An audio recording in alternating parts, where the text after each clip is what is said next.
எல்லாருக்கும் வணக்கம். இன்றைக்கி பார்த்திங்கன்னா ஸ்கூல் விட்டு குழந்தைங்க வந்துட்டாங்கங்க.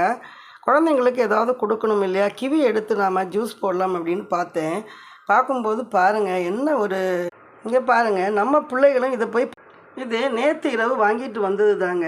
என்னோட கணவருக்கு ஸ்ட்ரோக் இருக்குதுன்னு சொன்னதுனால ஹாஸ்பிட்டலுக்கு போயிருந்தாங்க. நான் குழந்தைங்கள கூட்டிகிட்டு நான் வேறு ஒரு இடத்துக்கு நான் போயிட்டேன். இப்போ 2 பேர் 2 பாதையாக போகும்போது பாருங்கள், குழந்தை வந்துட்டு நைட்டு ஹாஸ்பிட்டல்லேருந்து வர்றதுக்கு ரொம்ப டைம் ஆகிடுச்சு. சரி ஃப்ரூட்ஸ் வாங்குவோமேன்னு போய் வாங்கியிருக்கிறா பாருங்கள். பெண்களுடைய வேலை பழு எப்படி இருக்குன்னு பாருங்கள். வீட்டையும் பார்க்கணும், வேலையையும் பார்க்கணும். இதில் வீட்டில் இருக்கக்கூடிய வயசானவங்களையும் நாம் என்ன செய்யணும், அவங்களையும் மெயின்டெனன்ஸ் பண்ணணும். இப்படிப்பட்ட சூழ்நிலையில் கொஞ்ச நேரம் நம்மளுடைய கவனம் சிதறி போச்சுன்னா இந்த மாதிரி தாங்க ஆயிடுது.